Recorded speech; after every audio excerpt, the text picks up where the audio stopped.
Students are still joining, so let's wait for say 1 or 2 more minutes.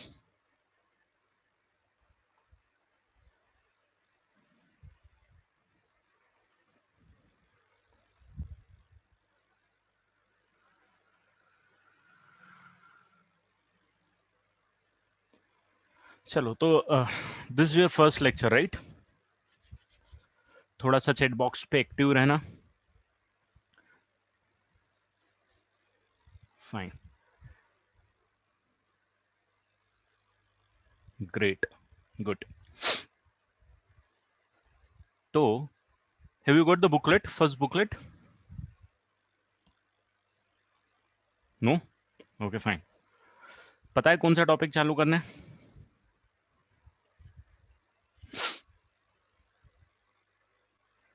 Great. चलो तो करते हैं start. Start करने के पहले कुछ बेसिक चीजें जो आप समझ लीजिए, मैं बता देता हूं.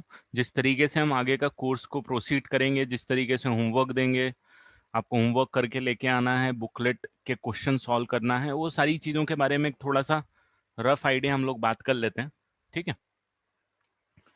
तो सबसे पहले तो आपको जो चीज है वो ये है, जो व्हाट्सएप ग्रुप है वो आपको ज्वाइन करना पड़ेगा, डाउट ग्रुप. ठीक है?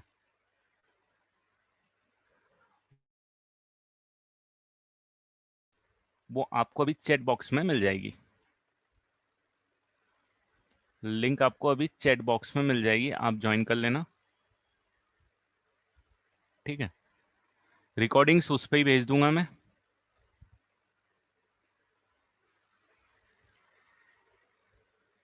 डाउट्स ग्रुप पे भेज दूंगा.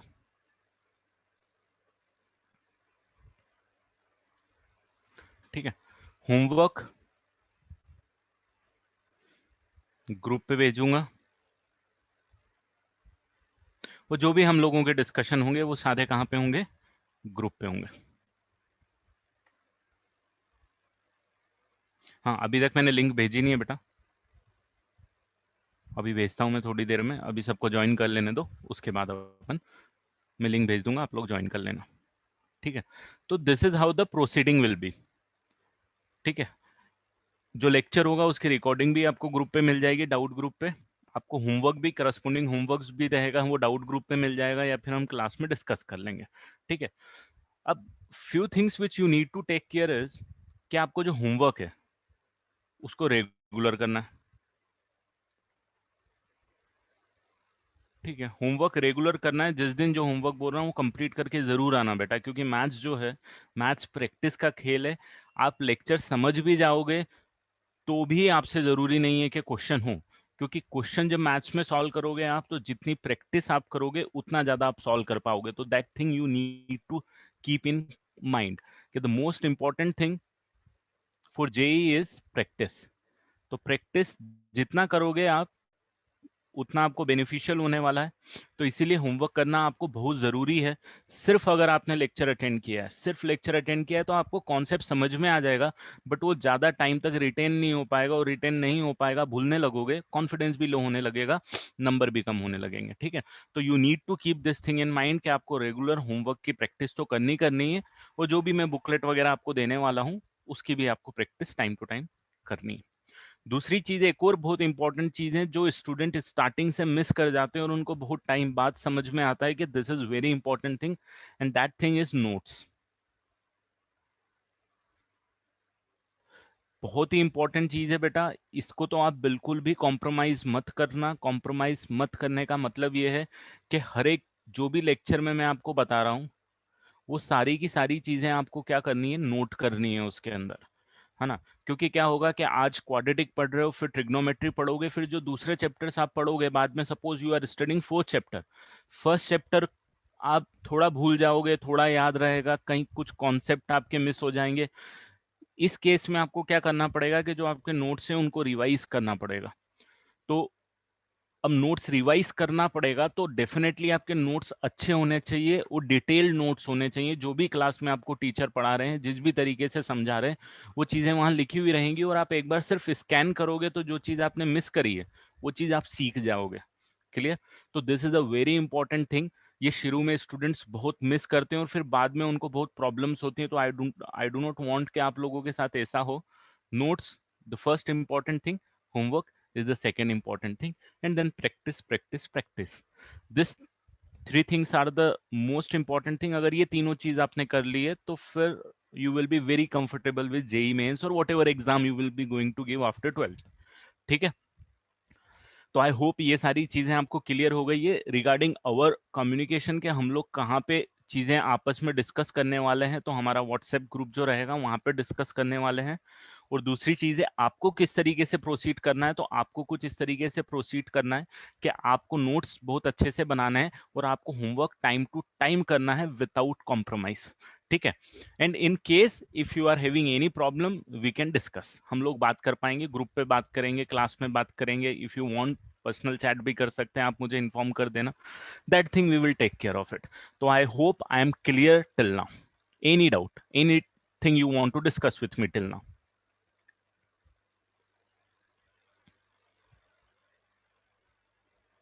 हाँ, जो अभी ग्रुप ज्वाइन नहीं कर पाएंगे, जो लिंक मैं भेजूंगा, अगर उस लिंक को आप ज्वाइन नहीं कर पा रहे हो, आप लैपटॉप वगैरह जो भी यूज कर रहे हो, मैं आपको नंबर दूंगा, उस पर मुझे पिंग कर देना, तो मैं आपको लिंक दे दूंगा उस पर। ठीक है? That part we will take care in the last 5 minutes of the lecture. Okay? Anything you want to ask?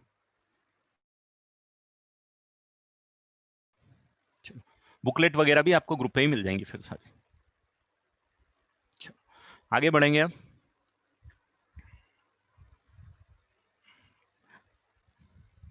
देखो, यहाँ पे आपको एक और चीज और समझने की है कि when you are preparing for exams like JEE, definitely competitive exam से आपको पता है कि कॉम्पिटिटिव एग्जाम से और काफी हाई लेवल का कंपटीशन भी है, काफी नंबर ऑफ स्टूडेंट्स देने वाले हैं और बहुत कम स्टूडेंट क्वालिफाई करने वाले हैं। ठीक है? तो the most important thing is your sincerity.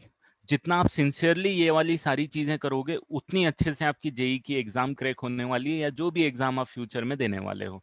Through out 2 year if you can maintain this thing, वो जो टीचर्स बोल रहे हैं सिर्फ वही आप करते हुए चलोगे, तो आई एम श्योर कि आप eight the end of the 2 year you will be very much comfortable, कि जब भी आप जेई दे रहे हो आप कॉन्फिडेंट खुद होंगे कि हम लोग एग्जाम निकाल सकते हैं। ठीक है? तो keep this thing in mind. बाकी जेई के बारे में किस तरीके से प्रिपरेशन करनी है, जो जो छोटे छोटे से फैक्टर्स आते हैं जो इंपॉर्टेंट होते हैं, जो आपको अभी समझना जरूरी है, वो सारी चीजें हम विथ लेक्चर्स विथ टाइम, जैसे आप टेस्ट दोगे, how to tackle test, test में स्कोर मैक्सिमाइज कैसे करना है, अगर मार्क्स कम आ रहे हैं तो क्यों आ रहे हैं, क्या प्रॉब्लम है, those things we will be discussing regularly in the class. जब भी टाइम आएगा हम उन चीजों को डिस्कस करेंगे। But the most important thing which you need to take care is, again I am repeating the same thing, this two things. ये दो चीजों को आपको बहुत इंपॉर्टेंट तरीके से ध्यान देना है। ठीक है? चलो, तो स्टार्ट करते हैं। हमारा जो टॉपिक है दैट इज क्वाड्रेटिक इक्वेशन। अब मुझे ये बताओ, ये चैप्टर कौन ऐसा है जिसने नहीं पढ़ा है? जिसने इसका कुछ भी नहीं पढ़ा है, जिसने पढ़ा है वो कुछ ना बोले चैट बॉक्स में। जिसने नहीं पढ़ा हुआ है वो बोले कि सर हमने अभी तक क्वाड्रेटिक इक्वेशन के बारे में कुछ भी नहीं पढ़ा है, हमको क्वाड्रेटिक इक्वेशन के बारे में कुछ नहीं मालूम है। जिनको पता है, जिन्होंने पहले पढ़ा है, डोंट वरी, अगर आपने पहले अच्छे से नहीं पढ़ा है तो हम चीजें सारी सीखेंगे। मतलब मैं वो चीज जो पुरानी है कि आपने कुछ पढ़ा हुआ है मैं उसको अज्यूम करके आगे बढ़ूंगा, बिल्कुल नहीं। मैं एकदम बेसिक जीरो लेवल से स्टार्ट करूंगा, तो don't worry about it. But at least if I am having an idea के बैच में कोई भी ऐसा बच्चा नहीं है जिसने क्वाड्रेटिक इक्वेशन नाम ही नहीं सुना है,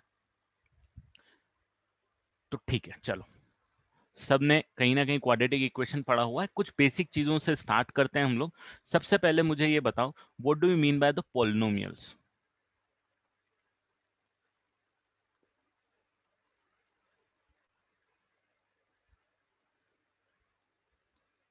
ठीक है?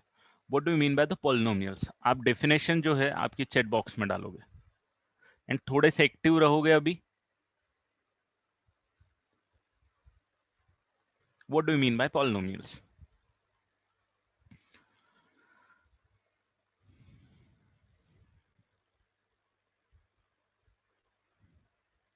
Right, polynomials are expressions. क्या होते हैं? एक्सप्रेशंस होते हैं जिसके अंदर जो टर्म्स होती हैं, जो, अच्छा, वेरिएबल और कांस्टेंट तो पता है, उसके पहले हम लोग वेरिएबल जान लेते हैं।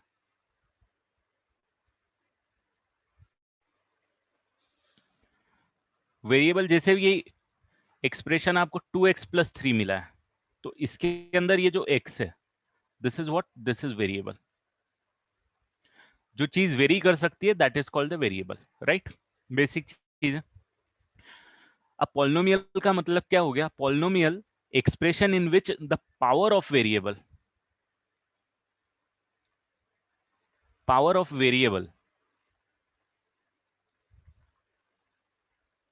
is positive integer value, is positive integer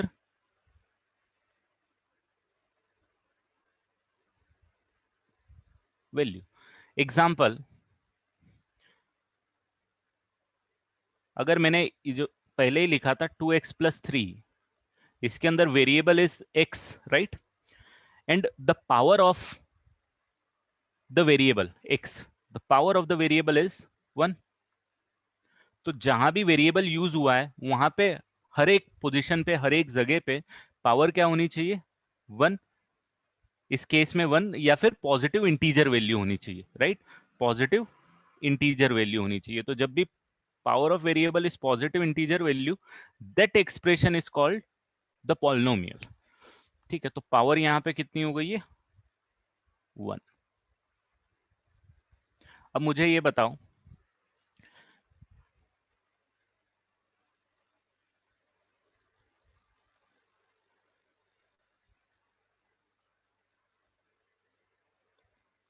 इसमें से कौन सा पॉलिनोमियल है और कौन सा पॉलिनोमियल नहीं है?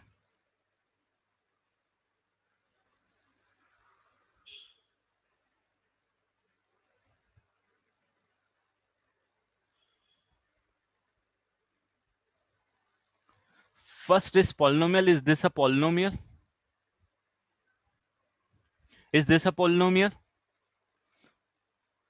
Yes, it's a polynomial. क्यों? क्योंकि जहां भी वेरिएबल यूज हो रहा है, हमारे पास जो वेरिएबल है वो x है, जहां भी वेरिएबल यूज हो रहा है दोनों जगह जो पावर है that is positive integer value. यहां पे कितनी पावर है? 2। यहां पे कितनी पावर है? 1। तो that's why it's a polynomial. Is this a polynomial? The second one is polynomial? Yes और नो? एटलीस्ट 10 आंसर चाहिए मुझे। No, correct, it is not a polynomial. Why it is not a polynomial? Because ये वाली जो term है ये problem कर रही है भाई। यहाँ पे जो पावर है वो क्या है? 1/3। 1/3 is not a positive integer value, right? And if it is not A positive integer value, positive भी होना चाहिए और इंटीजर भी होना चाहिए, और वो नहीं है, तो वो जो एक्सप्रेशन है that is not a polynomial. Clear? क्या लास्ट वाला पॉलिनोमियल है? क्या लास्ट वाला पॉलिनोमियल है?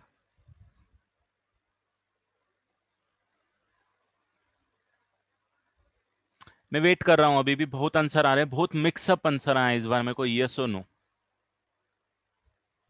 Is it a polynomial? भाई साहब, इसको जब आप लिखोगे, आप इसको लिखोगे 2x+3 raise to the power 3 × x⁻⁻1, correct? ये लिख सकते हो आप मैथमेटिकली। क्या ये डेफिनेशन को फिलफिल कर रहा है? कर रहा है क्या? नहीं, करेक्ट। तो जो भी यस बोल रहे थे समझ में आ गया क्यों पॉलिनोमियल नहीं है? It is not a polynomial, it is not a polynomial. आ रहा है समझ में? क्योंकि भाई इसने कर दिया है game.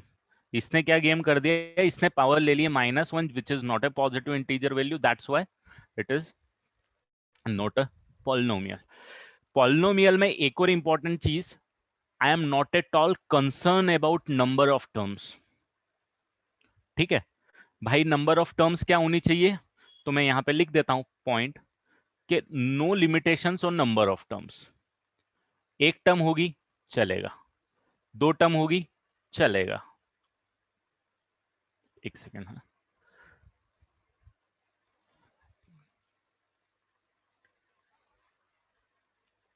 On number of terms. देखो, मैं इसीलिए आपको एक डेफिनेशन फॉर्मेट में नहीं दे रहा हूं, मैं इंपॉर्टेंट पॉइंट के फॉर्मेट में आपको दे रहा हूं, क्योंकि ये पॉइंट आपको ध्यान देखना है।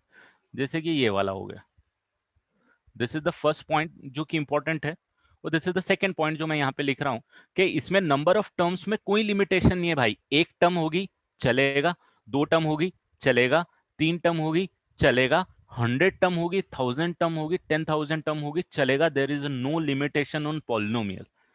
ठीक है, पॉलिनोमियल में नंबर ऑफ टर्म्स पे कोई लिमिटेशन नहीं होने वाली है। जो लिमिटेशन होने वाली है वो सिर्फ और सिर्फ ये वाली होने वाली है कि भाई जहां भी वेरिएबल यूज कर रहे हो वहां पे जो पावर है उसको पॉजिटिव इंटीजर वैल्यू ही होना चाहिए। इसके अलावा अगर कुछ भी हुआ तो वो नॉर्मल एक्सप्रेशन हो जाएगा, वो पॉलिनोमिक एक्सप्रेशन नहीं होगा। क्लियर है इतना?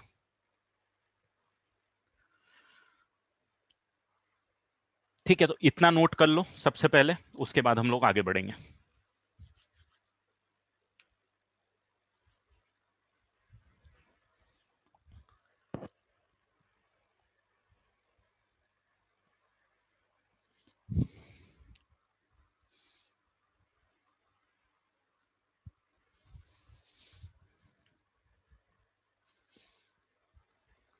बस ये एग्जाम्पल भी देखो, कभी भी नोट्स बना रहे हो तो एक और चीज ध्यान देना, ये मैंने लिखा हुआ है यहाँ पे।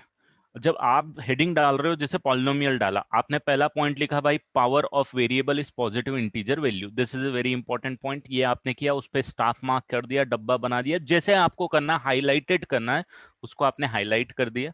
आपने ये सेकंड पॉइंट उठाया, इसको भी आपने हाईलाइट कर दिया कि भाई हमको कभी कभी कंफ्यूजन होता है कि नंबर ऑफ टर्म्स क्या होती है, कोई दो टर्म बोलता है, कोई तीन टर्म बोलता है, तो हमने ये भी स्पेसिफिक कर दिया कि कोई लिमिटेशन। इसको भी हमने हाईलाइट कर दिया, और बीच में कुछ तो यहाँ पे एग्जांपल लिख दिया कि भाई इसमें चेक कर लेते हैं कि ठीक है प्रैक्टिस के लिए कौन सी पॉलिनोमियल है कौन सी पॉलिनोमियल नहीं है। तो वो चीज भी हमको यहाँ पे क्लियरिटी आ गई। ठीक है, इस तरीके से नोट्स बनाना ताकि जब आप रिवीजन करो तो आपको पूरी क्लियरिटी है। चलो, बड़े हैं आगे। इसमें तो आता हूं मैं डाउट पे भी अभी, है ना। अब नेक्स्ट चीज जो आने वाली है वो आनी है डिग्री ऑफ द पॉलिनोमियल। तो भाई साहब डाल रहे हो heading degree of polynomial.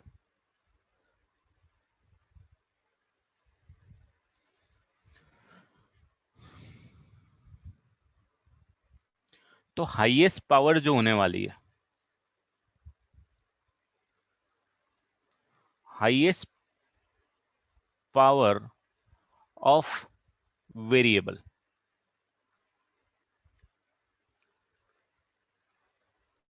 Highest power of variable जो होने वाली है वो आपकी क्या होने वाली है, डिग्री ऑफ ए पॉलिनोमियल होने वाली है। जैसे कि if I return 2x plus 3, जो पहला एग्जांपल दिया या हमने लिखा 2x² प्लस 3x प्लस 4, या हमने लिखा x की पावर 100 प्लस 3x की पावर 150 प्लस 4। तो अब इसमें मुझे आप बताओ कि इसकी डिग्री कितनी होगी। Degree is 1। इसकी डिग्री कितनी होगी,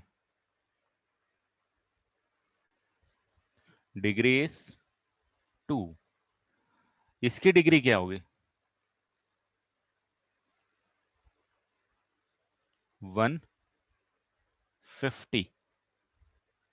इसकी डिग्री कितनी होगी, 150, राइट, क्योंकि हाईएस्ट पावर। जनरली क्या करते हैं हम, इस वाले एक्सप्रेशन को ना हम आगे से कुछ इस तरीके से लिखेंगे, ऐसा जरूरी नहीं है, बट हम लोग क्या करते हैं, जो हाईएस्ट डिग्री वाली टर्म होती है उसको थोड़ा सा आगे लिख लेते हैं। आपने देखा होगा मैथ्स में कि कहीं कहीं मतलब मैक्सिमम जगह आपको कुछ इस टाइप से मिलेगी। ये हमारी अंडरस्टैंडिंग होती है कि जो हाईएस्ट डिग्री वाली टर्म है उसको हम लोग क्या करते हैं, सबसे पहले लिख लेते हैं।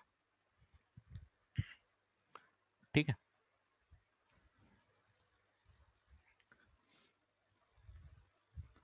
अब हमने क्या किया है कि डिग्री के बेसिस पे पॉलिनोमियल का नोमेनक्लेचर किया है, मतलब डिग्री के बेसिस पे पॉलिनोमियल को नाम दिया गया है। ठीक है, अगर डिग्री 1 का पॉलिनोमियल है, if the polynomial is of degree 1, कि डिग्री 1 का पॉलिनोमियल है, उसको क्या बोलेंगे, कोई बताएगा मेरे को? डिग्री 1 का polynomial is called is called is called linear polynomial, is called the linear. Monomial जो बोल रहे हो, जो मोनोमियल बोल रहे हो भाई, है ना, तो मोनोमियल, मोनोमियल जो टर्म होती है वो पॉलिनोमियल से रिलेटेड नहीं है, उसका भाई लगता है बट है नहीं भाई। मोनोमियल का मैथ्स में मतलब होता है कि एक टर्म, सिंगल टर्म जिसके अंदर होती है उसको मोनोमियल बोलते हैं। It is not at all related with polynomial. Clear? Monomial, binomial, ये जो टर्म्स आप लोग देखते हो, ये बिल्कुल भी पॉलिनोमियल से रिलेटेड नहीं है। ठीक है, ये दूसरी चीज है, इसके बारे में भी हम लोग बात करेंगे, बट ये पॉलिनोमियल से रिलेटेड नहीं है। ठीक है, तो लीनियर पॉलिनोमियल का मतलब क्या आ गया? लीनियर पॉलिनोमियल का भाई साहब मतलब ये आ गया कि जिसकी डिग्री 1 है, that is called the linear polynomial. और आई कैन से कि यहां पे ये जो मेरा पहला वाला एक्सप्रेशन है, that is a linear polynomial, क्योंकि इसमें डिग्री 1 आ गई। अब जिसने यहां पे लिखा है लीनियर इक्वेशन, लिखा है किसी ने भाई कि सर ये लीनियर इक्वेशन हो जाएगा, करेक्ट है, बट ये लीनियर इक्वेशन नहीं होगा, लीनियर पॉलिनोमियल होगा। लीनियर इक्वेशन का मतलब क्या है, उस पे मैं आऊंगा अभी। ठीक है, तो ये क्लियर हो गया लीनियर पॉलिनोमियल क्या होगा। तो जरा मुझे ये बता दो कि डिग्री 2 का जो पॉलिनोमियल होगा उसको क्या बोलूंगा? उसको मैं बोलूंगा क्वाड्रेटिक। क्या बोलूंगा? क्वाड्रेटिक। और मैथ्स में इसकी बहुत इंपॉर्टेंस है, और इतनी इंपॉर्टेंस है कि इसको अलग से चैप्टर दे दिया गया है जो कि हम लोग पढ़ने वाले हैं। Right? Quadratic polynomial, again not equation, quadratic polynomial, और सम टाइम क्वाड्रेटिक एक्सप्रेशन भी चलेगा। ठीक है, डिग्री 3 को क्या बोलूंगा? डिग्री 3 को क्या बोलूं? Cubic polynomial,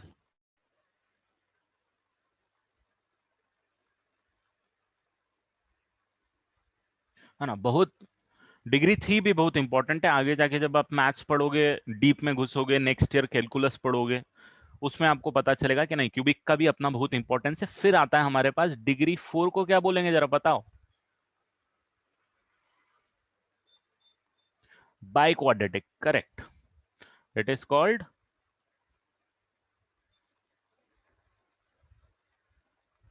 by quadratic polynomial, है ना। ये हमने नॉमेनक्लेचर कर दिया, किसके बेसिस पे कर दिया बेटा? किसके बेसिस पे नोमेनक्लेचर कर दिया ये? On the basis of the degree of the polynomial. किसके बेसिस पे कर दिया? On the basis of the degree of the polynomial.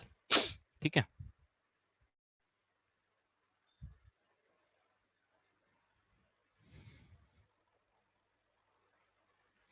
तो ये जो सेकंड वाला है, this is called the quadratic polynomial.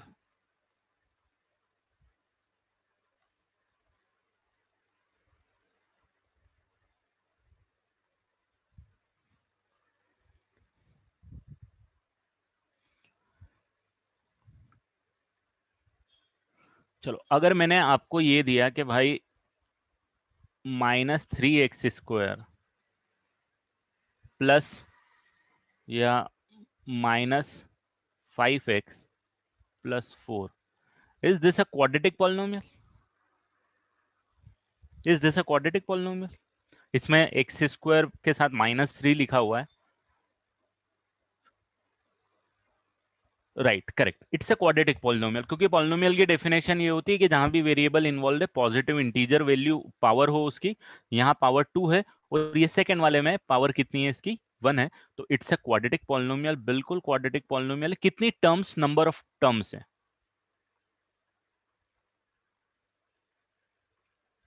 कितनी नंबर ऑफ टर्म्स है इसके अंदर, how many number of terms, I am asking number of terms,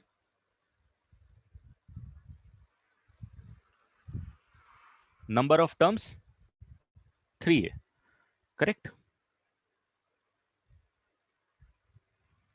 number of terms 3 है, क्यों 3 है, क्योंकि this is the first term, this is the second term, and this is the third term. There are 3 terms involved in it, that's why the number of terms is 3. Again, this is not at all related with quadratic. Again, अगर मैंने सिर्फ लिखा -3x², is it a quadratic, is it a quadratic, yes or no, is it a quadratic, yes or no? तो जो no वाले हैं, जिनका answer no आ रहा है, is it satisfying the definition of polynomial कि the highest power is 2, या जहां भी वेरिएबल है वहां जो पावर है वो पॉजिटिव इंटीजर वैल्यू है भाई, right, it is a quadratic polynomial बेटा, it is a polynomial and that to be particularly quadratic polynomial. Again मैंने आपको क्या बोला था, कुछ बातें हैं जो आपको ध्यान रखनी है, हम पढ़ लेते हैं बट हमको टाइम पे क्लिक नहीं करती हैं। हमारे पास पहली चीज ये थी कि पॉजिटिव इंटीजर वैल्यू होनी चाहिए पावर ऑफ द वेरिएबल, और दूसरी के इसमें number of limitation, number of terms पे कोई लिमिटेशन नहीं है। तो भाई यहां पे एक टर्म है, यहां पे नंबर ऑफ टर्म्स एक है, तो भी कोई फर्क नहीं पड़ रहा, ऊपर वाले एक्सप्रेशन में 3 है तो भी कोई फर्क नहीं पड़ रहा, दोनों के दोनों क्या है, क्वाड्रेटिक ही है। ठीक है, तो ये चीजें ध्यान रखना कि जो पढ़ी हैं उनको थोड़ा सोच के आपको जवाब देना है, ठीक है। एक और इंपॉर्टेंट चीज यहां पे हम डिफाइन करेंगे, अच्छा एक और चीज जो आप बोल रहे थे कि ये मोनोमियल और बाइनोमियल क्या होने वाला है, तो भाई साहब ये वाली जो टर्म है इसको हम मोनोमियल बोलते हैं। मोनोमियल इसीलिए बोलते हैं क्योंकि इसमें एक टर्म होती है, जिसमें एक टर्म होती है उसको हम लोग मोनोमियल बोलते हैं, और जिसमें दो टर्म होती हैं उसको हम लोग बाइनोमियल बोलते हैं। It is not at all related with polynomial, again मैंने ये बाइफिकेशन इज टोटली डिफरेंट है, ये नंबर ऑफ टर्म्स पे बाइफिकेशन है कि अलग अलग हमने जो नाम दिए हैं इनको किस किस के बेसिस पे दिए, नंबर ऑफ टर्म्स के बेसिस पे दिए। It is not at all related with polynomial, इसमें एक टर्म है इसीलिए उसको मोनोमियल बोला है, वो क्वाड्रेटिक पॉलिनोमियल, क्लियर। तो ये मोनोमियल बाइनोमियल कभी भी आ रहा है तो नंबर ऑफ टर्म्स पे डिफाइन करने वाला है, ये बिल्कुल उस पे डिफाइन नहीं करने वाला है कि वो पॉलिनोमियल है या नहीं है। हो सकता है पॉलिनोमियल ना भी हो और एक्सप्रेशन मोनोमियल हो, राइट। इसका एग्जांपल 2 डिवाइडेड बाय एक्स, भाई 2 डिवाइडेड बाय एक्स है, मोनोमियल है, मोनोमियल है, पॉलिनोमियल नहीं है, right. This is not a polynomial, क्योंकि पावर अगर एक्स की देखोगे आप तो -1 हो जाएगी जब आप स्टैंडर्ड फॉर्मेट में लिखोगे, ठीक है। क्लियर है यहां तक, किसी को डाउट जितना हमने अभी तक पढ़ा है इसमें, नहीं। अब इसमें एक और इंपॉर्टेंट टर्म को मैं इंसर्ट कर रहा हूं, ध्यान देना। एक कोइफिशिएंट नाम आता है, अगर आपने नहीं पढ़ा हुआ तो कोइफिशिएंट ऑफ x², इस वाले एक्सप्रेशन में क्या है, कोएफिशिएंट ऑफ x² क्या है, तो कोएफिशिएंट ऑफ x² भाई साहब अगर आप नए हो, आपको आइडिया नहीं है, तो x² का कोएफिशिएंट का मतलब ये होता है कि जो x² वाली टर्म है, कौन सी टर्म है, ये वाली टर्म है, कौन सी, ये जो फर्स्ट वाली टर्म है, ये वाली x² वाली टर्म है, ये वाली x वाली टर्म है, तो x² के टर्म के साथ में जो कोएफिशिएंट लिखा हुआ है, मतलब जो कांस्टेंट टर्म लिखा हुआ है, ये -3 is the coefficient of x², ठीक है। तो ये वर्ड बहुत यूज आएगा कोएफिशिएंट कोएफिशिएंट बोलूंगा मैं, तो आपको समझ में आना चाहिए कि कोएफिशिएंट अगर मैं बोल रहा हूं तो उसका मतलब क्या है। ठीक है, -3, ध्यान रखना -3, you have to pick the sign as well. अगर मैं बोलूंगा कि कोएफिशिएंट ऑफ एक्स कितना है यहां पे, या कांस्टेंट टर्म क्या है,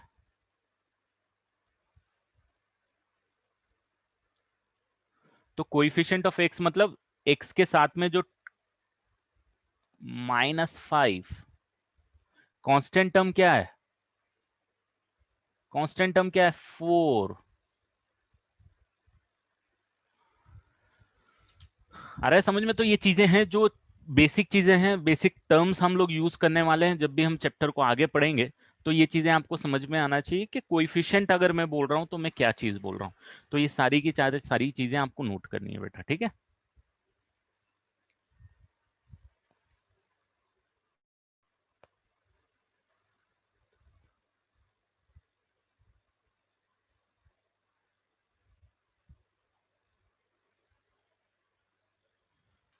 इसको नोट कर लो।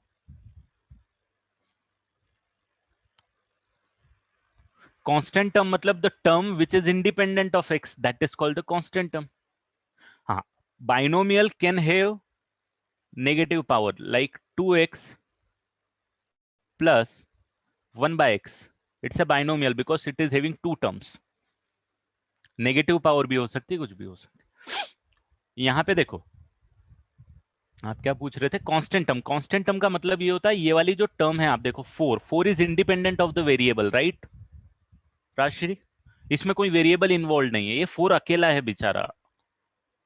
तो ये इसीलिए इसको हम लोगों ने क्या बोला, it is a constant term. It is not at all dependent on x, correct. पहली टर्म एक्स पे डिपेंडेंट है, दूसरी टर्म एक्स पे डिपेंडेंट है, तीसरी टर्म तो एक्स पे डिपेंडेंट है ही नहीं।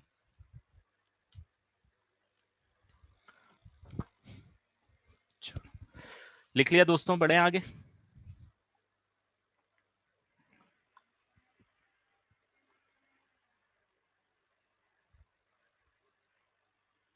इसके नोट्स मिले हुए हैं आपके, मेरे को समझ में नहीं आया धैर्य क्या बोल रहे हो बेटा।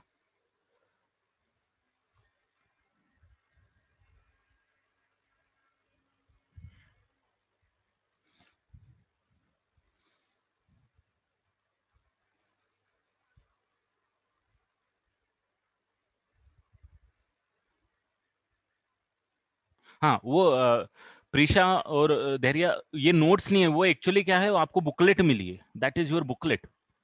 उसमें से हम लोग मेनली फोकस करने वाले क्वेश्चन में, and the theoretical part which is written definitely वही हम पढ़ रहे हैं, बट आपको जो नोट्स बनाने हैं वो जो मैं पढ़ा रहा हूँ, जैसे मैंने ये पढ़ाई ये सारी चीजें, ये चीजों के नोट्स बनाने हैं। Your notes would be your hand written notes which is copied from the classroom, ठीक है।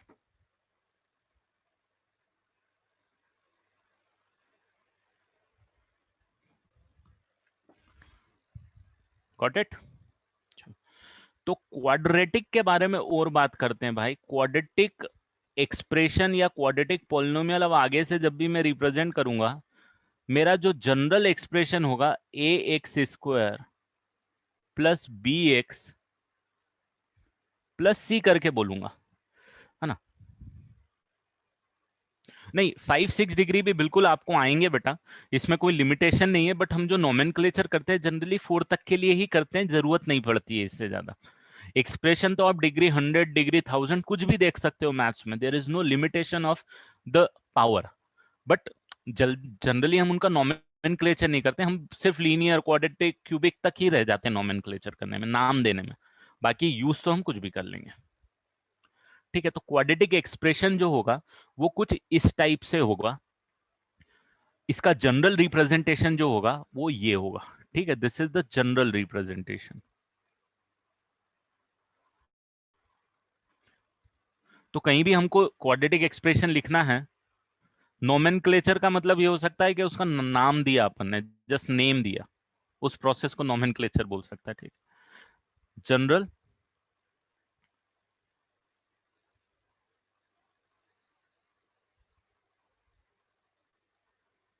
This is the general representation, representation, और मुझे कोई बताएगा क्या कि भाई सर आपने बोल दिया कि इसको आपने जनरल रिप्रेजेंटेशन बोल दिया, इसमें कोई कंस्ट्रेन है, कोई लिमिटेशन है क्या इसकी?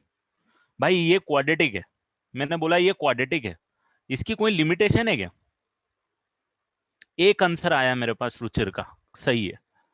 राशि सही है, बट कुछ लिमिटेशन क्या आएगी? मतलब मैं क्या बोलूं ऐसा कि जो मेरा बोलने का मतलब है कि क्वाड्रेटिक है वो फुलफिल हो जाए, वो हमेशा वैलिड रहे।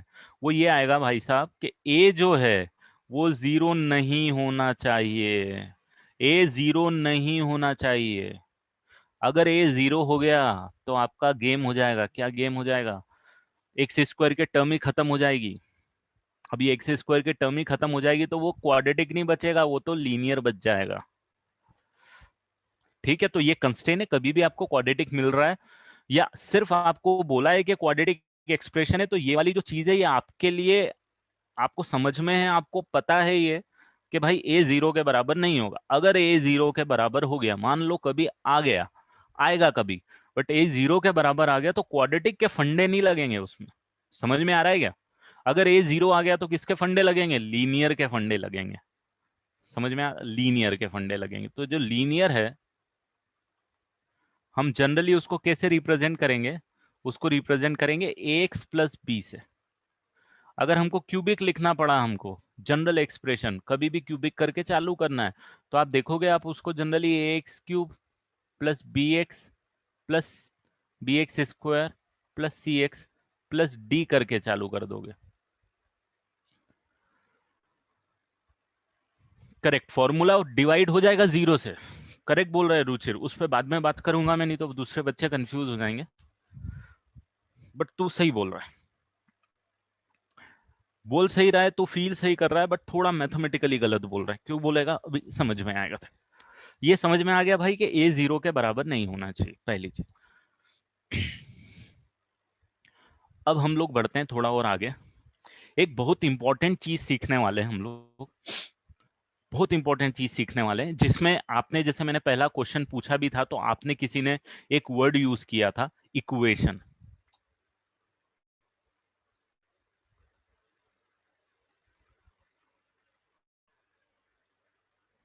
Versus expression. दोनों में डिफरेंस है।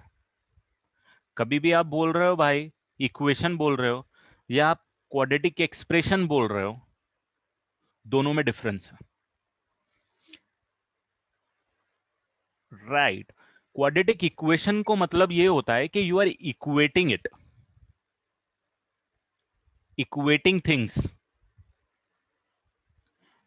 You are equating things. आप एलएचएस और आरएचएस को इक्वेट कर रहे हो, इक्वल टू यूज हो रहा है भाई। तो अगर मैंने a x square plus a x square plus b x plus c को अगर इक्वेट किया, मैंने क्या किया? इक्वेट किया, तो उसको हम लोग क्या बोला? इसको नाम दिया हमने क्वाड्रेटिक इक्वेशन। इसको क्या नाम दिया? Quadratic equation. इक्वेशन का मतलब क्या हो गया? इक्वेट करना। We are equating two things, है ना? और डेफिनेटली आप इक्वेट कुछ भी कर दो, सिंपलेस्ट फॉर्म में जब लेके आओगे, मतलब आपने बोला कि सर मैंने इसकी जगह इसको इक्वेट कर दिया, 2x² plus 3x plus 4 equal to 5x plus 1। बोलूंगा ठीक है, इसको पर भी आप इस फॉर्मेट में कभी नहीं लिखोगे। ध्यान देना, इस फॉर्मेट में कभी नहीं लिखोगे। आप इसको क्या लिखोगे? आप लिखोगे 2x² minus 2x plus 3 equal to 0। ये आपका स्टैंडर्ड फॉर्मेट आ गया, है ना? चीज वही है कि आपने इसी को लिखा हुआ है, बट अब एक आपने स्टैंडर्ड फॉर्मेट में लिखा हुआ है, क्वाड्रेटिक इक्वेशन के फॉर्मेट में लिखा हुआ है। हाईएस्ट पावर 2 है तो डेफिनेटली क्वाड्रेटिक आएगा, बट इक्वेशन आएगा क्योंकि आपने इक्वेट करके रखा हुआ है। और अगर सिर्फ मैं ये लिख रहा हूं,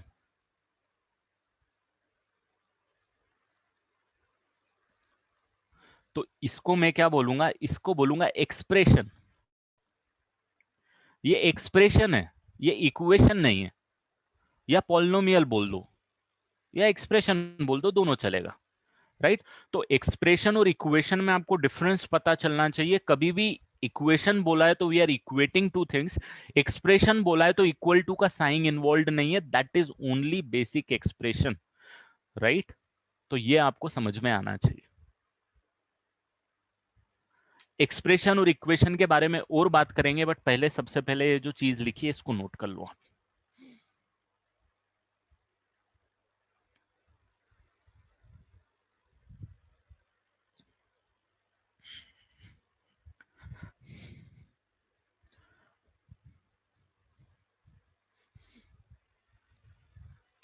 इक्वेशन जिसमें हम लोग इक्वेट कर रहे हैं, जिसमें इक्वल टू का साइन, अगर इक्वल टू का साइन नहीं मिल रहा है तो वो इक्वेशन नहीं है, ये चीज ध्यान में रखना। तो एक्सप्रेशन का मतलब ये होता है कि एक्सप्रेशन है जिसमें इक्वल टू का साइन नहीं है, ये नॉर्मल एक्सप्रेशन है। तो अगर मैं आपको एग्जांपल दूं, एक और एग्जांपल दूं, तो I can write it like कि x square minus 5x plus 6 is equal to 0 मिला, और मेरे को सिर्फ ये मिला x square minus 5x plus 6। तो this is quadratic equation and this is quadratic expression.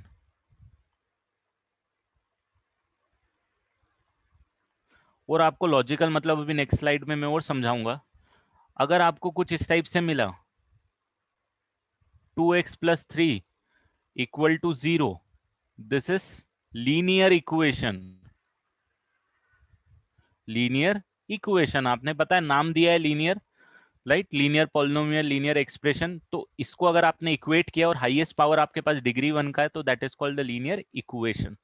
और अगर यही 2x प्लस 3 सिर्फ लिखा है, इक्वेट नहीं किया हुआ है, तो that is called the linear expression. तो कभी भी, क्योंकि मैं इसीलिए स्ट्रेस दे रहा हूं इस चीज पे, पूरे मैथ्स में आप ये चीज पढ़ते हुए आओगे, इक्वेशन से डील करना है आपको, एक्सप्रेशन से, तो आपको क्लियरिटी आनी चाहिए कि इक्वेशन और एक्सप्रेशन अगर लिखा हुआ है तो फर्क क्या है। ठीक है, नोट कर लो इसको, फिर नेक्स्ट स्लाइड पे चलते हैं।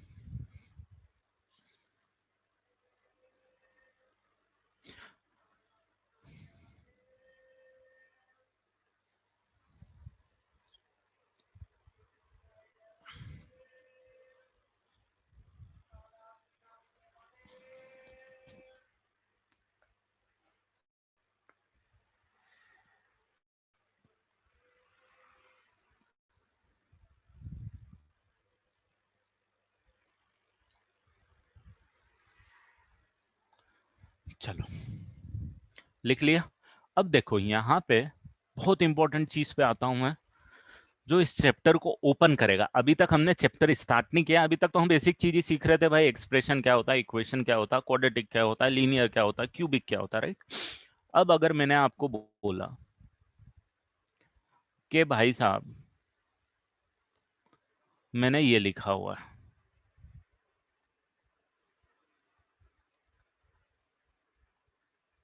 और मैंने ये लिखा हुआ है,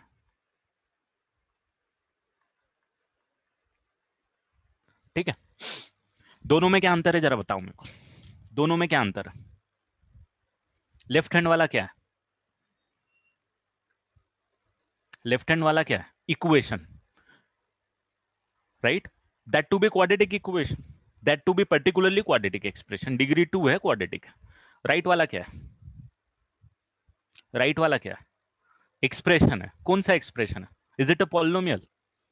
is it a polynomial? My question is it a polynomial? Right hand side वाला पॉलिनोमियल है?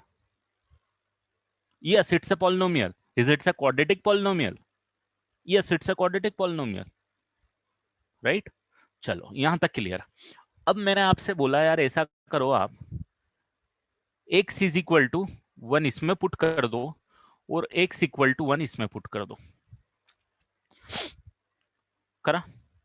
अब x इक्वल टू 1 जब आपने इसमें पुट किया तो आपको क्या मिला? आपको मिला 1 स्क्वायर माइनस 5 इंटू 1 प्लस 6। फिर मैथमेटिकली आप बोलोगे सर 3 नंबर ऐसे नहीं लिखेंगे, हम इसको सिंप्लीफाई कर देंगे। 1 माइनस 5 प्लस 6, मेरे पास आंसर कितना आ जाएगा इसका? 2 आ जाएगा। चलेगा? गलत लिख रहा हूं क्या? सही है। फिर मैंने बोला इसमें ऐसा करो, आप x इक्वल टू 2 पुट कर दो। अब मेरे को फटाक से वैल्यू निकाल के बताओ कि x इक्वल टू 2 पुट किया तो क्या आया।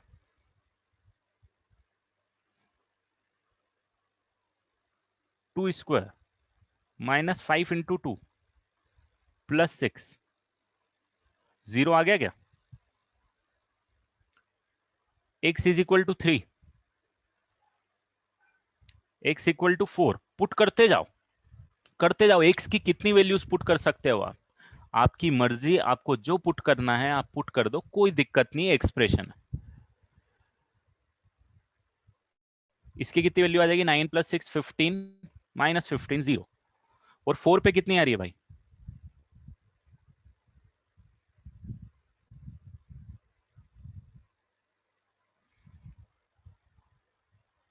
2 आ रही है क्या। ठीक है, ये आया। अब अगर मैंने बोला, ये चलो ये आपने निकाल लिया, मैंने बोला x इक्वल टू 1 पुट कर दो यार इसके अंदर।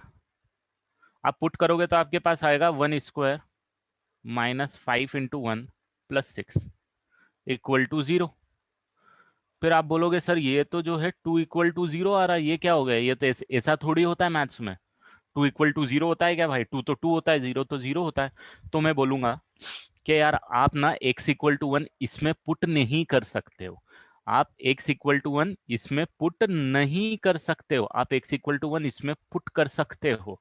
ये डिफरेंस आ रहा है दोनों चीजों में कि भाई x इक्वल टू 1 आप इसमें LHS साइट में नहीं पुट कर सकते हो, RHS में पुट कर सकते हो।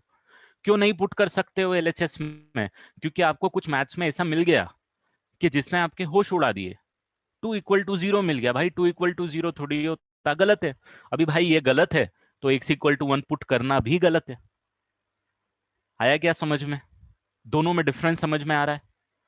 क्या मैं x इक्वल टू 2 यहां पे पुट कर सकता हूं, can I put x is equal to 2 here, tell me. क्या चलेगा x इक्वल टू 2 मेरा लेफ्ट हैंड साइड में, देखता हूं चलेगा कि नहीं चलेगा। मैं पुट करूंगा 2² माइनस 5 × 2 +6 इक्वल टू 0 था, तो भाई यहाँ पे तो 0 इक्वल टू 0 आ गया, ये तो गजब आ गया। LHS RHS तो बराबर हो गया, तो ये पुट कर सकता हूं मैं, x इक्वल टू 2 में पुट कर सकता हूं, क्योंकि LHS और RHS बराबर आ गया, होना भी चाहिए। 0 इक्वल टू 0 ही तो होता है मैथ्स में, 0 इक्वल टू 2 वाला फंडा तो गलत था। क्या मैं x इक्वल टू 3 पुट कर सकता हूं, can I put x equal to 3।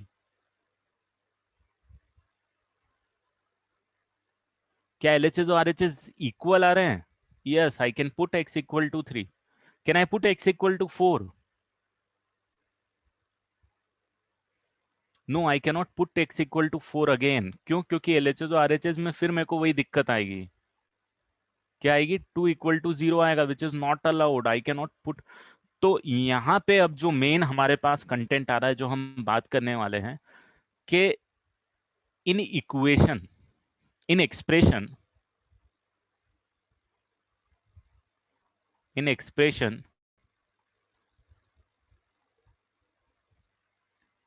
we can put any value of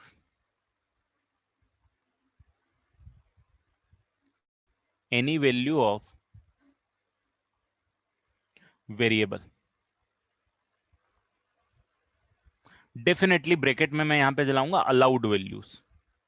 ये वर्ड अभी आपको समझ में नहीं आएगा अलाउड, बट जब आप शायद 4-5 टॉपिक पढ़ लोगे, उसके बाद जब आप इसमें रिवाइज करोगे तो अलाउड का मतलब समझ में आएगा। अभी के लिए इस पे फोकस मत करो, अभी तक आपको पता चल रहा है एक्स की वैल्यू आपको जो मर्जी है वो पुट करते चलो। In the expression we can put any value of the variable. In equation, in equation we have limited values of variable, we have limited value of expression, value of variable। दोनों में बहुत बड़ा difference है। तो इसीलिए कभी भी अगर आपने इक्वेशन की जगह एक्सप्रेशन और एक्सप्रेशन की जगह इक्वेशन बोल दिया तो आप पाप कर रहे हो मैथ्स में। आ रहा है समझ में, दोनों चीजें सेम नहीं होती, इक्वेशन में और एक्सप्रेशन में बहुत डिफरेंस होता है ना। एक्सप्रेशन में इनफाइनाइट डिफरेंट वैल्यूज पुट कर सकते हो आप। How many values you can put, you can put infinite values of x, यहां पे आप देखोगे you can put infinite values of x, but infinite values of x आप पुट कर सकते हो। इनफाइनाइट का मतलब तो पता ही है, राइट? बहुत सारी, अनगिनत जिसको बोल सकते हो आप हिंदी में, राइट? Never ending. जो भी वैल्यू पुट करना है, जो भी आपकी मर्जी है, जो पुट करना है आप पुट कर दो, कोई दिक्कत नहीं है। This expression will going to give you output. Again, an important thing, this expression will going to give you output. These are the outputs. When you are putting x equal to 0 as input, you are getting 2 as output. You are x equal to 2 as input, 0 as output, 3 input, 0 output, input, output, infinite input, correspondingly infinite outputs. हर एक input के लिए एक एक output. और भाई साहब यहां पे आपके पास इनफाइनाइट नहीं है, you would be having limitation. ठीक है, ये समझ में आया? नोट कर लो इसको कि ये वैल्यू अलाउड है, ये नहीं अलाउड है। इस पे और स्पेसिफिक डिटेल में अब घुसेंगे हम आगे। किसी को कुछ डाउट है तो पूछ ले। आगे का मत पूछना, अगर आपका पहले जैसे पढ़ी पढ़ी हुई ये चीजें, मैं उन पे नहीं जा रहा हूँ। डेफिनेटली जो आगे मैं पढ़ाने जा रहा हूँ कुछ कुछ बच्चों ने पढ़ा हुआ है पहले से ही, बट उन चीजों से रिलेटेड अभी दिमाग में मत लाना। मैंने जितना पढ़ा है उसमें कुछ डाउट है तो वो पूछना। हम धीरे धीरे करके सारी चीजें क्लियर करते चलेंगे।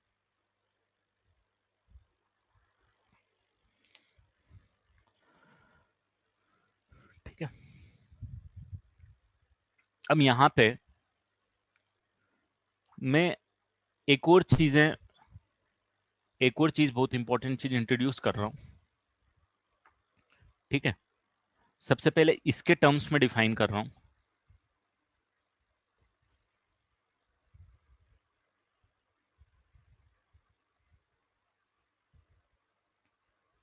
हाँ, अगर वो इक्वल टू टू अभिजीत बोलेगा तो तेरे पास चलेगा, वो भी एक इक्वेशन बन जाएगी, इससे अलग होगी, ये वाली नहीं होगी, है ना? चलो आता हूं उस पर भी, इस पे ध्यान दो।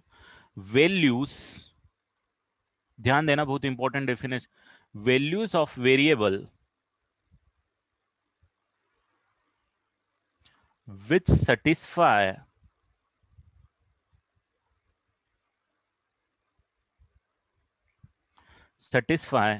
equation is called, बताओगे कोई मेरे को? values of equation which satisfy given equation is called correct। बहुत सारे के आंसर मिले, is called roots or sometimes solutions of equation of the given equation। ध्यान देना पड़ेगा आपको, बहुत इंपॉर्टेंट चीज है। values which satisfy given equation is called the roots of the equation, right? And the roots of this equation are, यहां पे roots क्या है? 1 and 3। यहां पे क्या है? 1 and 3। क्लियर? चलो इसको मैं नेक्स्ट पेज पे वापस, सॉरी 1 and 3 नहीं, 2 and 3, करेक्ट, माय मिस्टेक यार। 2 and 3, 2 सेटिस्फाई कर रहा है और 3 सेटिस्फाई कर रहा है। चलो इसको मैं नेक्स्ट पेज पे लिखता हूं वापस से, है ना? उसको मत नोट मत करो, मैं यहाँ पे कर रहा हूं। जैसे value of the variable, value of variable which satisfy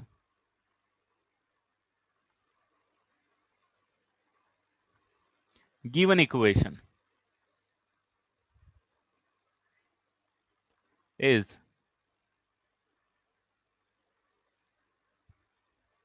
root of the equation।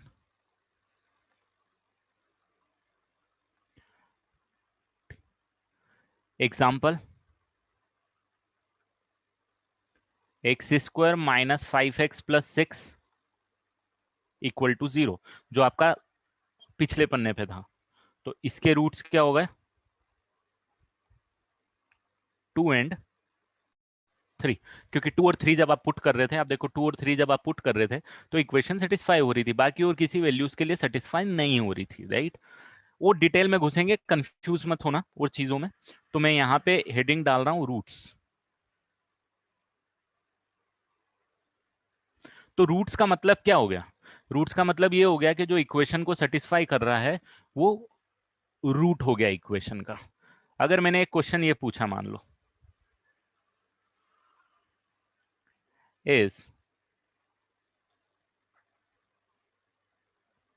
x is equal to 5 is a root of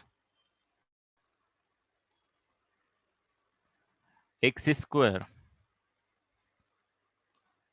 minus 4x minus 5 equal to 0, आपका आंसर यस होगा या नो होगा? फटाफट। Is x equal to 5 is the root of the equation, yes और no?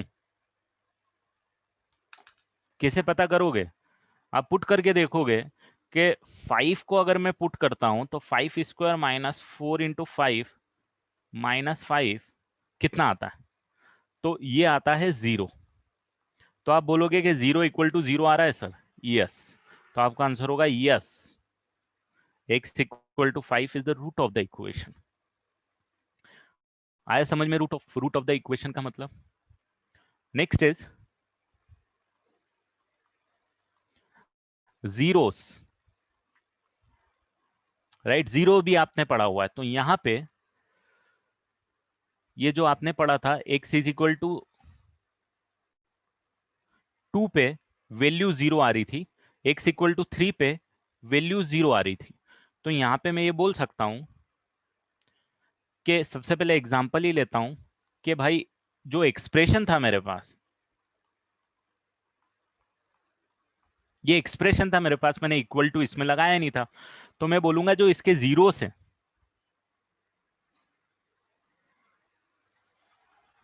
वो मेरे पास कितने आएंगे? 2 and 3 are the zeros of the equation. Why this is called the zeros?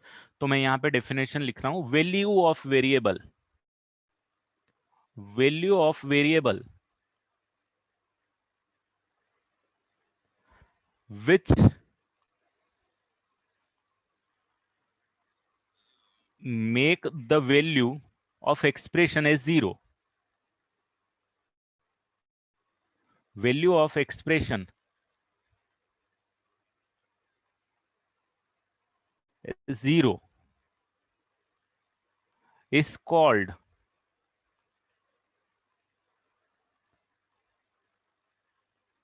zeros of the expression। वहां इक्वेशन था, यहां क्या है? एक्सप्रेशन है। भाई एक्स की वो वैल्यू जो उस एक्सप्रेशन की वैल्यू को 0 बना रहा है is called the zero of the expression. तो मेरा जो क्वेश्चन था कि x square minus 5x plus 6 जो है उसके जीरोस क्या होंगे? तो 2 और 3 जीरोस होंगे। करेक्ट। एक क्वेश्चन इस पे is x is equal to minus 4 is zero of the expression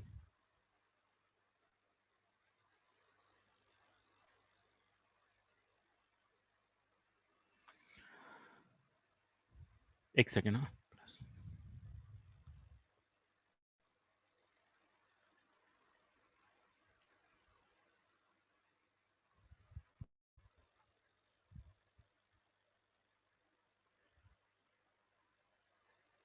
एक सेकेंड, -4 लिख लो यहाँ पे।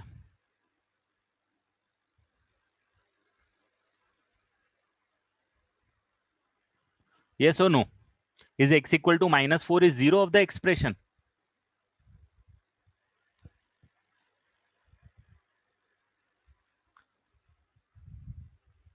आप अगर x इक्वल टू -4 पुट करोगे तो आपको मिलेगा -4 का स्क्वायर प्लस 3 इंटू -4 -4। तो आप बोलोगे ये 0 आ रहा है, यस।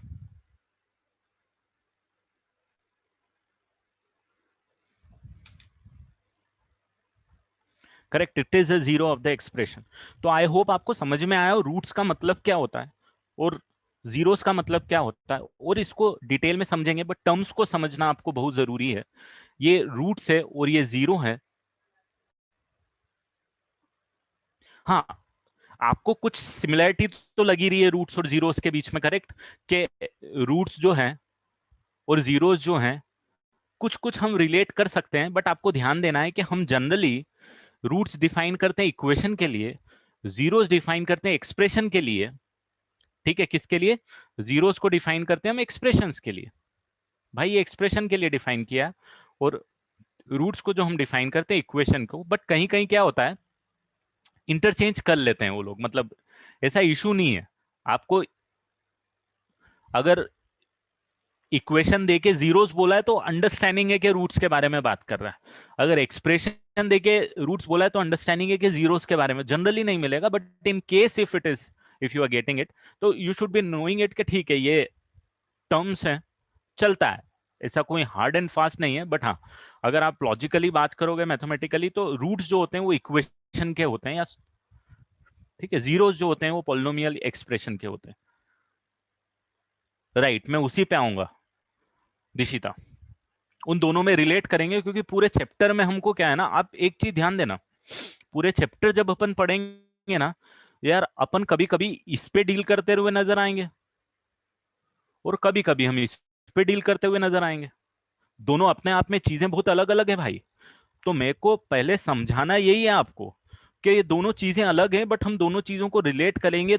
रूट्स को सॉल्व करने के लिए हम जीरोस का हेल्प लेंगे, जीरोस को सॉल्व करने के लिए रूट्स का हेल्प लेंगे, इक्वेशन के लिए एक्सप्रेशन को यूज करेंगे, एक्सप्रेशन के लिए इक्वेशन को यूज करेंगे। बट आपको आइडिया तो होना चाहिए कि मैं क्या बोल रहा हूँ, राइट? जैसे अभी तक आपने ये सारी चीजें करी है, मुझे पता है कि जो भी बच्चा क्लास में बैठा हुआ है उसने इनसे पहले डील किया हुआ है, बट ये छोटी छोटी सी चीजें हैं, जब आप आगे मैथ्स में डिटेल में घुसते हो तो कंफ्यूज करती है यार, ये क्या चल रहा है, तो हमको क्लियरिटी होनी चाहिए।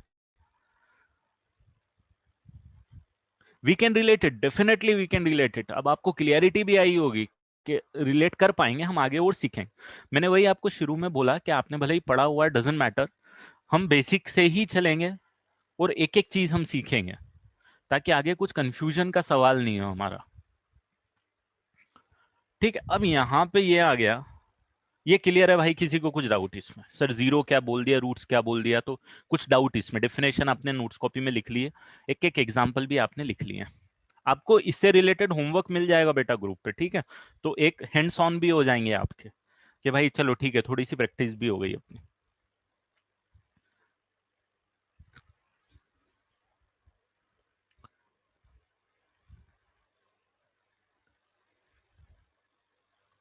ठीक है, लिख लिया? अब यहाँ पे एक बहुत इंपॉर्टेंट चीज लिखने जा रहा हूं।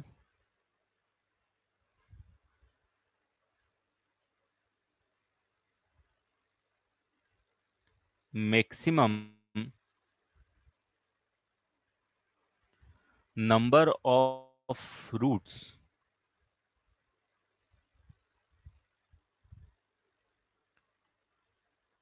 of a equation, or that to be polynomial equation is, या maximum number of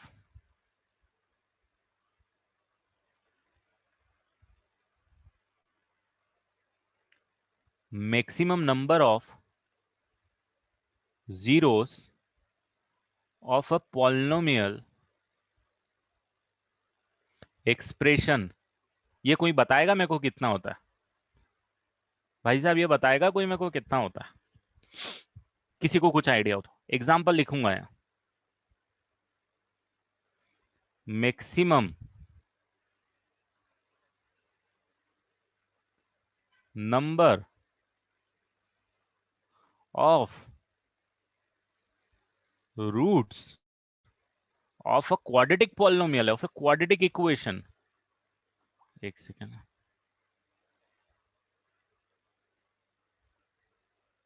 quadratic equation is, अब एग्जांपल समझ में आया? क्वाड्रेटिक का कितना होगा भाई? अगर क्वाड्रेटिक है तो दो होगा, दो से ज्यादा नहीं होगा, ये ध्यान रखना। क्यों होगा सर ये सब? कैसे ऐसे बोल सकते हैं 3 क्यों नहीं हो सकता, 4 क्यों नहीं हो सकता, 100 क्यों नहीं हो सकता, इसके बारे में भी हम बात करेंगे। Eight the end of the quadratic equation आपको पता चल जाएगा कि भाई ये जो रूट्स हैं ये क्वाड्रेटिक के लिए मैक्सिमम 2 ही क्यों हो सकते हैं। ठीक है, अब मेरे को जरा इसका आंसर बताओ, इसका कितना आएगा ऊपर वाले का maximum number of roots of a polynomial equation. Polynomial equation के नंबर ऑफ रूट्स कितने होंगे, is the degree of the polynomial is equal to the degree of the equal to degree of polynomial। अगर quadratic है, अगर quadratic है तो 2, linear है तो 1, क्यूबिक है तो मैक्सिमम 3, डिग्री 4 है तो मैक्सिमम 4, डिग्री 100 है मैक्सिमम 100, मिनिमम कितने होंगे। मिनिमम की बातें जो हैं भाई, मिनिमम कितने होंगे, ये बहुत बड़ा खेल है। मिनिमम अगर बात करेंगे तो इसकी डिटेल में बात करेंगे हम लोग, डिटेल में बात करेंगे लेटर पार्ट में, चैप्टर के लेटर पार्ट में। और मैं ये बोल सकता हूँ कि ये तो पूरे मैथ्स में ही बात करते हुए नजर आएंगे अपन। भाई डिग्री 10 हो गया, डिग्री 3 हो गया, उसके बारे में मिनिमम कितना होगा, मैक्सिमम तो हमको बता सकते हैं मिनिमम कितनी होगी या फिर कितने हो सकते हैं। ये सारी चीजें हम डिटेल में बाद में बात करेंगे, ठीक है बेटा। अब जरा मेरे को यहाँ पे बता दो तो यहाँ में क्या लिख दूं, और फिर पॉलिनोमियल एक्सप्रेशन इस करके क्या लिख दूं।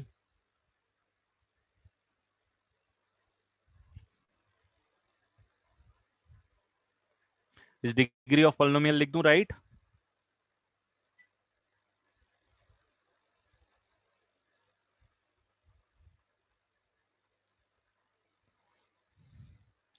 और अगर मैंने मान लो आपको एक एग्जांपल ये वाला दे दिया कि भाई x cube plus b x square plus c x plus d, general expression है डिग्री 3 का। जनरल एक्सप्रेशन है, एक बार और रिपीट कर रहा हूँ, जनरल एक्सप्रेशन है डिग्री 3 का। आपको समझ में आना चाहिए मैं क्या बोल रहा हूँ। इसका मैक्सिमम नंबर ऑफ जीरोस कितने हो सकते हैं,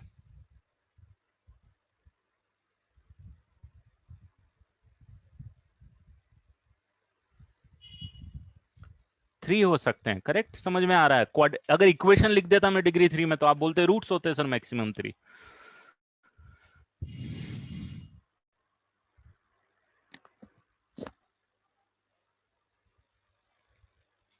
क्लियर है, ये समझ में आया यहां तक बेटा, किसी को कुछ डाउट।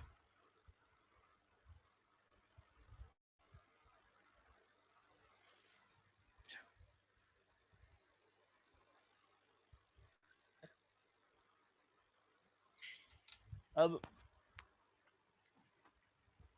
अब हमको बेसिक हम सीख लिए, अब हम मैथ्स के अंदर घुसते हैं। अभी तक तो हम डेफिनेशन डेफिनेशन खेल रहे थे कि भाई ये डेफिनेशन ले ले तू, ये डेफिनेशन ले ले तू। अब थोड़ा सा मैथ्स भी करते हैं। अब आप ध्यान देना, आपने बचपन से एक चीज बहुत कॉमन देखी है। आपने बोला था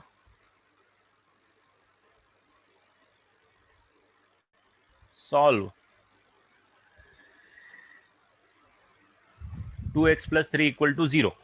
आप क्या करते थे जरा मेरे को बताओ तो, अगर आपको क्वेश्चन ये आता था तो आप क्या करते थे।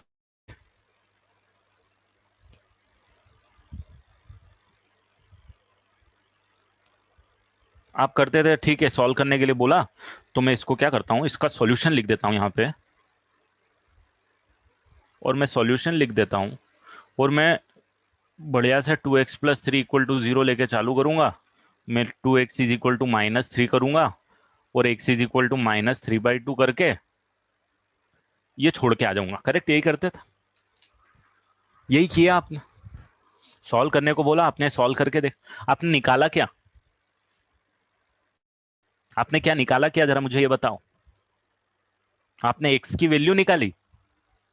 अरे भाई कौन सी वैल्यू निकाली, सॉल्व करने को बोला आपने x की वैल्यू निकाल के दे दी। क्यों x की वैल्यू निकाल के दी, क्यों आपने x की वैल्यू निकाल के दी, ये अपने आप में क्वेश्चन है। देखो एक वेरिएबल है, उसके अंदर दिक्कत नहीं, आपने उस वेरिएबल की वैल्यू निकाल के दे दी।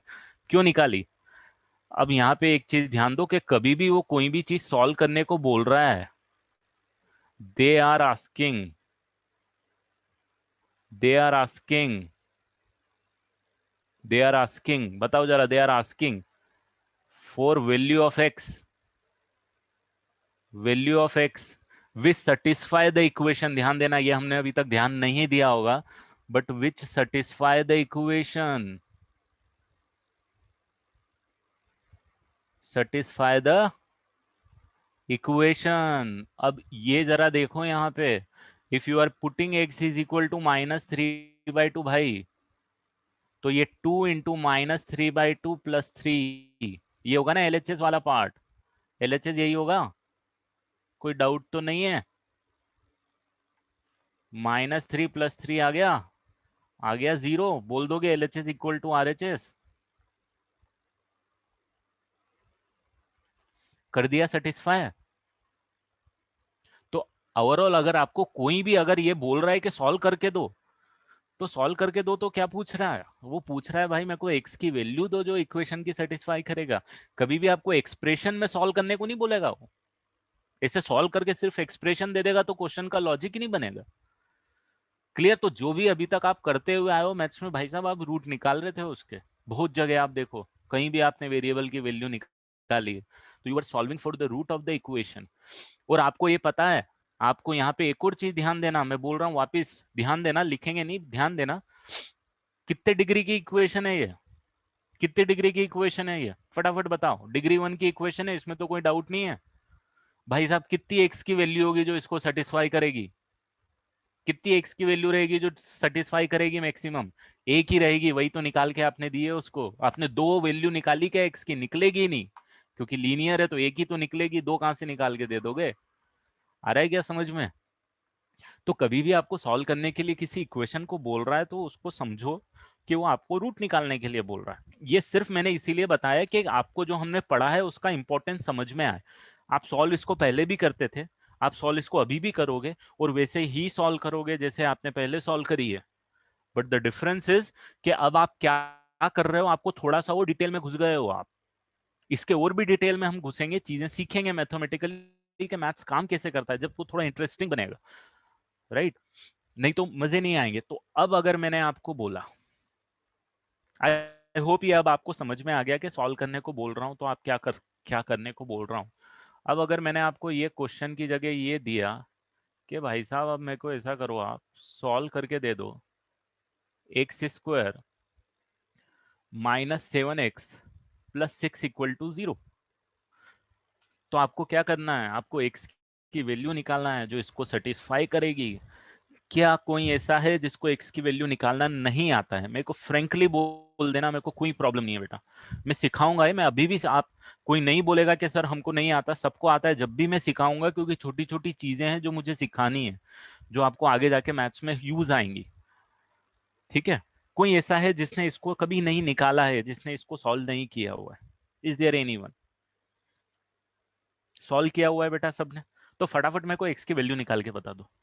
आप जैसा भी यूज करो, मुझे मतलब नहीं। इसके 3 तरीके हैं बेटा। इसके हम लोग कितने तरीके पढ़ने वाले हैं? We will going to study 3 ways of solving it.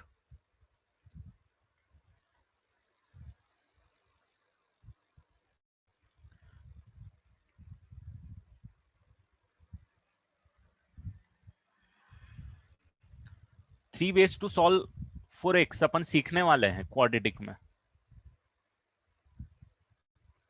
3 वे सीखने वाले, और मैं तीनों सिखाऊंगा, डोंट वरी अबाउट इट। ठीक है? जिसको नहीं भी पता है वो बता। अब मेरे को बताओ, चलो जिनको पता है जरा मेरे को बताओ तो तीनों तरीके कौन से हैं? भाई पहला तरीका बता दो, भाई दूसरा तरीका बता दो, भाई साहब तीसरा तरीका बता दो। पहला factorization, middle term splitting, exactly middle term split. बहुत करते हुए आए हो आपने, डंडे भी बहुत खाए होंगे उस चक्कर में, है ना? कि भाई ये क्या चल रहा है।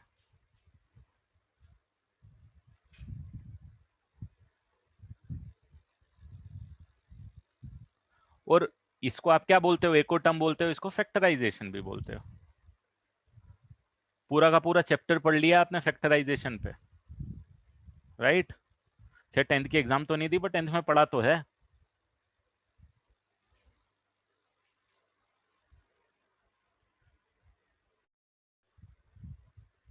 फिर एक कौन सा मेथड आता है, एक फॉर्मूला आता है भैया हमारा, बहुत फेमस फॉर्मूला है, नाम याद है क्या?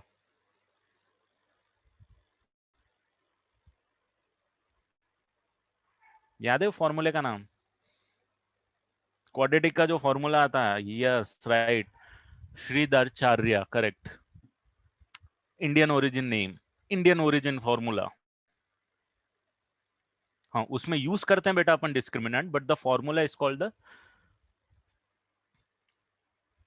Shridharacharya formula, right. And the last one is perfect square.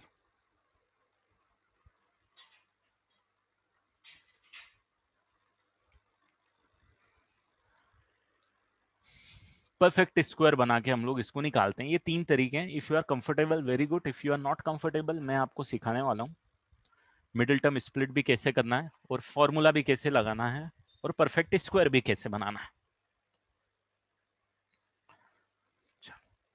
तो आपको समझ में आया है एक्स जो वेरिएबल है सॉल्व कर रहे हैं, क्या कर रहे हैं किसी भी चीज के लिए, ये इंपॉर्टेंट है आपके लिए समझने के लिए। ठीक है, बढ़ेंगे आगे। मिडिल टर्म स्प्लिटिंग कैसे करेंगे तो सीख लेते हैं सबसे पहले। कोई ऐसा जिसने नहीं किया हो बेटा इसको?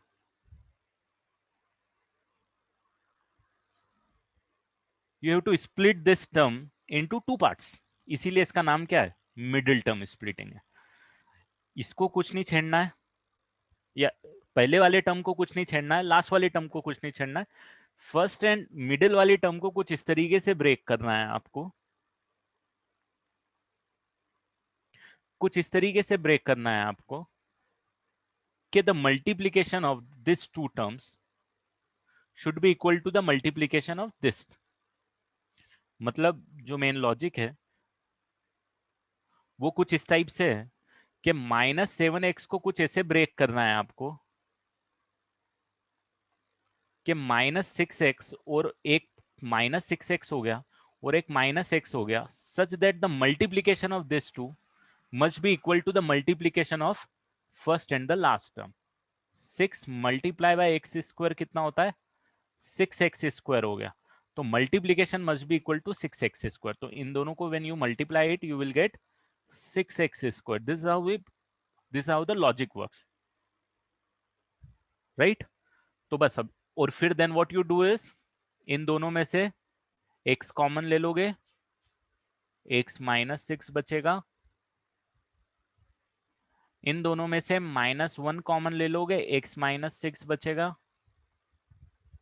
दोनों में से x-6 कॉमन ले लोगे, x-1 बचेगा, एंड फिर फाइनली आप x-6 इज इक्वल टू 0 कर दोगे, या फिर बोलोगे आप ये भी 0 ले लो और आप ये भी 0 ले लो, तो x इज इक्वल टू 6 भी आ जाएगा, x इज इक्वल टू 1 आ जाएगा, देयरफॉर आपका आंसर 1 और 6। क्लियर है? This is how middle term splitting work. ये तो कल हो गया, जिसको लिखना है बेटा, पिछला लिख नहीं पाए थे, मैंने चेंज कर लिया था, तो ये लिख लो।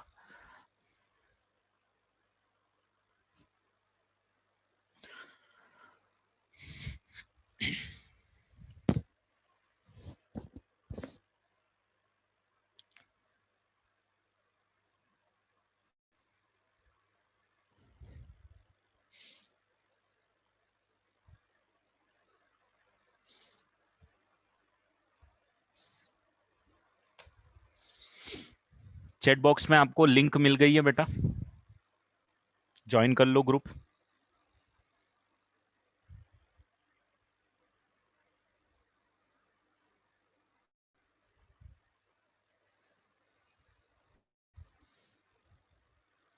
अपना ग्रुप है ये, रिकॉर्डिंग भी इसमें आपको मिल जाएगी।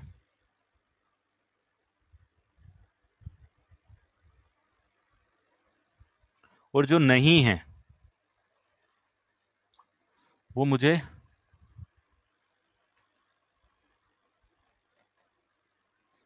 इस नंबर पे पिंग करके मुझसे लिंक ले लेना, नहीं तो मैं आपके एक ऑफिशियल ग्रुप होगा उसमें भी लिंक भिजवा दूंगा।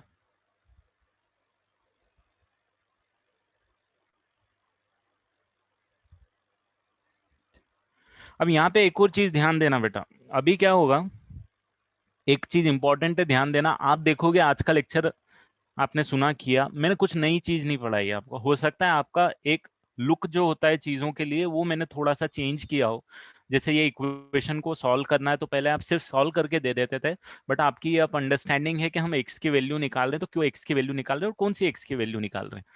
तो ये मत समझना कि आज का लेक्चर आपने कुछ रिवाइज नहीं करना है। मतलब मेरा मेन कंसर्न ये है कि जैसे आज मैंने आपको जो पढ़ाया है, आपकी और भी लेक्चर्स होंगे 1 1:30 बजे 2 बजे तक, उसके बाद में आप 4 बजे जब पढ़ने बैठोगे, तो व्हाट आई वांट इज जो आपने नोट्स बनाए हैं, जो चीजें लिखी हैं, उनको एक बार रिवाइज करो और उनके बाद में थॉट देना, है ना, उनके बारे में थॉट देना। अगली क्लास में जब आप आओगे या कभी भी आप नेक्स्ट क्लास में आते हो, तो प्रीवियस जितनी भी क्लास हुई हैं या प्रीवियस क्लास है उसके बारे में आपको हर एक चीज आइडिया होना चाहिए कि मैंने क्या क्या बोला। वो बहुत इंपॉर्टेंट है, नहीं तो आप भूल जाओगे, तो फिर उसमें आपको फीलिंग नहीं आएगी जब आप नया सीखोगे तो। ठीक है, तो नया सीखने के लिए, उसमें मन लगाने के लिए आपको प्रीवियस वाला जो है वो सारी चीजें याद होनी चाहिए। Very important thing. तो कभी भी भले ही आज के लेक्चर में आपने नई चीज नहीं सीखी है ज्यादा, बट आपको रिवाइज उसको जरूर करना है। और हर एक सब्जेक्ट और हर एक लेक्चर के बाद में ये चीज आपको अपनी बहुत कंपलसरी करनी है कि you have to revise each time. That is a very important thing for your preparation. Right now you may feel that it is not that much important, but I am telling you it is one of the most important thing when you are preparing for any competitive exams. ठीक है, तो this are the very small things. मैंने आपको पहले भी बोला था कि भाई, जो शुरू में मैंने आपको बताया कि यूर होमवर्क, आज तो मैं ऐसा कुछ होमवर्क दूंगा नहीं क्योंकि इतना कंटेंट हमने कवर किया नहीं है। तो नेक्स्ट क्लास जब होगी उसके बाद में जो होमवर्क दूंगा वो इसका और उसका दोनों का मिक्सअप दे दूंगा। But you have to keep this thing in mind and बहुत सिंसियरली इस चीज पे काम करना। बहुत सिंसियरली मैं बोल रहा हूँ, इस पे सिंसियरिटी बिल्कुल 100% रखना है आपको, कि भाई हर एक लेक्चर के बाद में शाम को आपको रिवाइज करना है। Whether the subject is maths और फिजिक्स और chemistry, doesn't matter, you have to revise the lecture after the day, मतलब at the end of the day जिस दिन लेक्चर हुआ है। दूसरी चीज, you have to make sure कि नेक्स्ट क्लास में जब आप होमवर्क जो दिया हुआ है वो आप कंप्लीट करके लेके आओ। In the third third thing is, notes बहुत प्रॉपर बनाने हैं, बिल्कुल भी उसमें आलसी मत होना। आलसी मत होना मतलब ठीक है यार ये चीज मेरे को पता है मैं नहीं लिखूंगा, but if I have written it in the class, you have to write it in your book. That is very important thing. PDF इसके मैं सेंड नहीं कर पाऊंगा बेटा क्योंकि ये थोड़ा सा दिक्कत आती है मुझे, तो बट हो, स्क्रीनशॉट भी ले सकते हो आप, जैसा भी आप मैनेज कर लेना।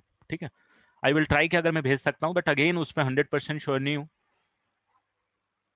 ठीक है, बट नोट्स आपके खुद के हैंड रिटन नोट्स होने चाहिए। ये नहीं होना चाहिए कि सब ऑनलाइन चल रहा है, बोर्ड पे तो है नहीं, नहीं भी लिखेंगे तो सर का लिखा हुआ है हमारे पास, नहीं। आपको अपने हाथ से लिखना है हर एक चीज। Very important thing for your preparation. This are small things but will going to make a very huge difference at the end of your preparation. तो keep this thing very important thing in your mind. ठीक है, anything else you want to discuss? जो भी doubt है आपका आप मुझसे पूछ सकते हो। नहीं, अभी मैं मेथड अब एक्सप्लेन नहीं कर रहा हूँ, I will and the lecture. ये बस एक मेथड अपन ने करी है, मैं जल्दी जल्दी नहीं करूंगा। हम लोग परफेक्ट स्क्वायर बनाना भी सीखेंगे, नेक्स्ट क्लास में सीखेंगे। और दूसरी इंपॉर्टेंट चीजें क्वाड्रेटिक की वो भी आगे बढ़ेंगे। नहीं, होमवर्क अभी के लिए कुछ नहीं है बेटा। Just what you need to do is you need to revise things जो भी मैंने क्लास में पढ़ाया हुआ है ना। और जिन्होंने ग्रुप ज्वाइन नहीं किया हुआ है वो मुझे पिंग कर देना, मैंने नंबर दे दिया है, वो लोग ज्वाइन कर लेना। मैं उसमें रिकॉर्डिंग भी भेज दूंगा, जो भी होमवर्क रिलेटेड डिस्कशन होंगे मैं उसके अंदर। आपको बुकलेट नहीं है, मैं ग्रुप पे बुकलेट भी भिजवा दूंगा आपको। ठीक है, anything else you want to discuss?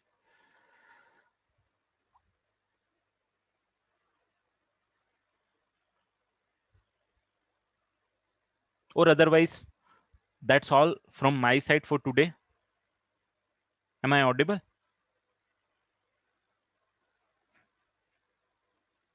Okay okay fine. तो that's all from my end for today. You can leave the meeting but join the group. Okay,